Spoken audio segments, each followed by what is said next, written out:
someone made a comment that said, these guys just work so well together. You know, talking about our banter.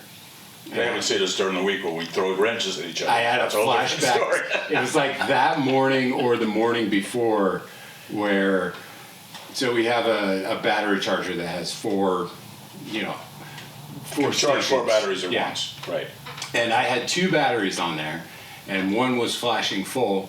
So I was trying to figure out which one of the batteries was flashing full.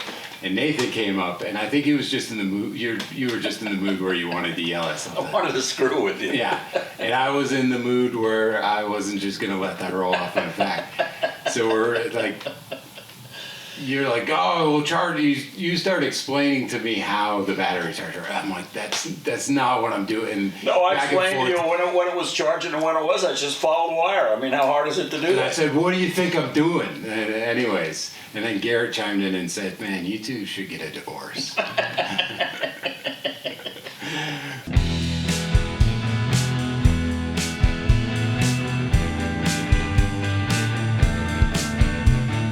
So we should talk about, they put a stop order out on all BMW. All BMWs, yeah, and it's because of a charcoal canister that they say is collapsing, and then it makes the motor not breathe, and then I guess it causes catastrophic failure. BMW was quick to point out it was an aftermarket product. I mean, BMW doesn't hardly make anything. Everybody makes stuff for BMWs. Everything on the bike's an aftermarket product. You know, it's like you saying everybody rides a used bike. You know, same type of thing. But I'm sure the dealers are not happy. Of course, it's not. If it has to happen this time of the year, it's probably not the end of the world. There are already people up north are already rolling out the snowmobiles and the snowblowers and that kind of stuff. So. Yeah. And down here, we're just loving it because spring and fall is the best time to ride. It's nice and cool. It was 58 this morning at the house. Yeah. You know, I walked by, I was driving in, my neighbor was walking down the street with a jacket on. I stopped, I go, it's 58. Oh, it's fall. You know, it's a 58 in the summertime. Your air conditioner would be freezing in the house. So you still got your summer skin on, anyhow. Yeah. Maybe so. Yeah. It's just weird that they're like, oh, but if you already bought one, you're fine. Right. You didn't tell anybody to stop. Right. If you bought one the day before we told them to stop, if it collapses, it's your fault. Yeah. I mean, all bikes cease and desist. I wonder how quickly they're going to be able to get them fixed or tell them what to do. Interestingly enough, we had the Ducati shop here. One of the first things we did was took all that shit off. All that EGR stuff went in the garbage. Yeah. And I just took it off this bike here, which still had it. It's an 88, but it still had all the stuff on it. Well, they knew what they were doing. They made it super easy to take it off for a reason. They wanted to keep on selling the same motor. Well, yeah, Euro 3, the emissions that made them stop. It was just a workaround, and they were like, yeah. Well, when you take exhaust gas and you put it back in to burn it again so that your emissions will fall into the right category, you're just ruining the motor because the efficiency of a combustion or internal combustion motor is quick. You can get the charge in, fired, and out, then in, fired, and out. So when you have to put it in, fire it, and then recirculate that stuff again, Yeah. Runs like shit. Take that stuff, you go, oh God, it idles well now, and it comes off idle well, and Jersey and California was why they did it. Yeah. I built that transmission for the guy in Ghana, and then he got it and said that the input shaft didn't turn, and I said, worked fine when it left here. However, it was shipped across the world. There's no telling how many times UPS and DHL dropped it on the ground. So he decided to take it to a friend of his in Ghana, and they decided to take it apart, and they took the back cover off the transmission, and then they called and said, how do we get that one pin out? And I go, what pin? There's no pin in there. Yeah, the one that has a circlip on each side. I said, well, that's for fifth gear. It doesn't come out. Oh, it doesn't come out. Well, if you guys don't know what's going on, why are you taking this thing apart? Now what are you going to do? If you don't know what you're doing, now you're going to put it back together again? And then I said, what are you doing? Well, we took it apart to see what was wrong with it. Well, you'll never get it back together, so it works now. Ugh. So I said, send it to me. Oh, it's too expensive.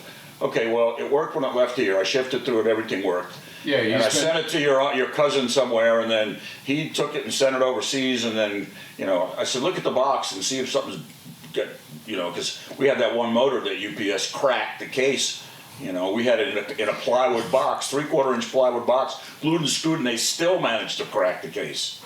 That's a good story to tell. So, yeah, like Nathan said, we built a custom plywood box to ship a motor. And we bolted it in with a threaded rod, and we screwed and glued everything together. This thing was, because we thought it was bulletproof. And UPS destroyed it and didn't want to pay. No, it's right. So they sent it to the guy, opened it up, and he sent it back to us. We got it back, and I went to UPS, and I said, you know, you're going to pay for this? No. And we went round and round. They have a company they hire who deals with this stuff. And so it was a woman that I was dealing with, and for 4 weeks I went back and forth with her, and I told her this and that, and she listened to me. We had a good conversation, and she was kind of on the rope. She didn't know what to do. I said, hold on. So I sent her a picture of the box with the tire tracks that went across. They had run over probably after they dropped it 10 feet off the forklift, and she took one look at it, and she goes, okay, you got me, I'll send you the money. And 2 weeks later, we got the money. We've never gotten a penny from these guys before. It took a month and a lot of emails, but we got it. It turns out all you need is evidence that someone ran over. Yeah, I mean, she took one look at it and said, okay, you got me now.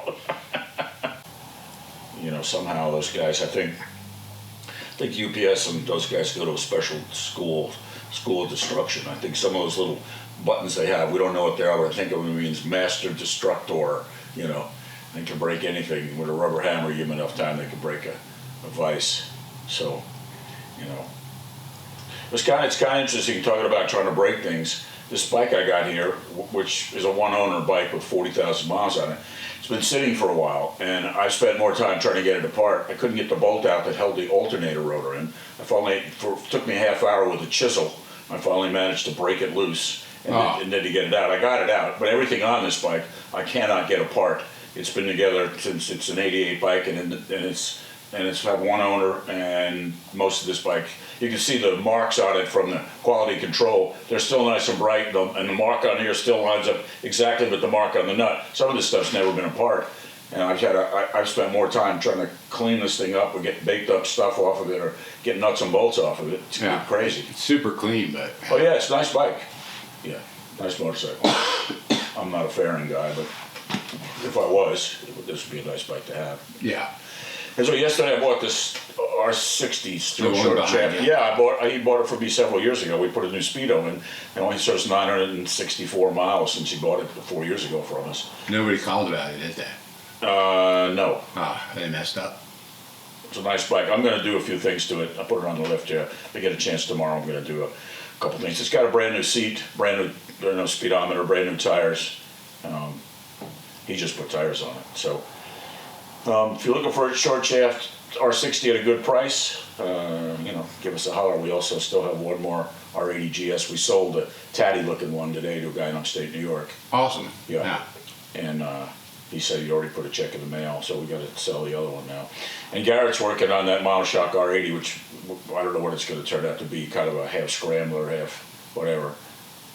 But we should have that done and get it up for sale next week. So this is the time to buy. The market's so soft, you can buy stuff inexpensively now. It's coming back down like. It's already back down. It's crazy. Yeah. How low stuff's gotten. No. I'm seeing a lot of good deals out there. Yeah, if you're looking to buy, unless you're buying from us, you don't get a good deal. But if you buy from some private person, we gotta eat. You get a good deal. No. Yeah. I don't know. You know, our prices reflect the market. Well, you know, but at the same time, labor is more expensive now because when you get a bike from us, you know what you're getting. Exactly. So this guy buying this ratty looking R80 GS, but I've been through the whole bike. Yeah. Mechanically, the whole bike's been gone through. It won't need anything, but you know, it looks like shit. Yeah. Anybody can paint it. It's still got overspray from the white and blue, black paint that they painted this thing with. So I don't know what they were doing. Well, it's a good thing you got me. You know. Yeah, that's right. It's a good thing I got you. That's where I come in. You know, I told you. In order for this bike to sell, we advertise pictures of you. Right. Well, he called and said, I'm calling about the R80 GS, and I said, I got two of them. He said, the one that you were riding. Because then people know, this is a bike that's fun. Well, we should probably do something with this R60. I'll ride it around backwards or something.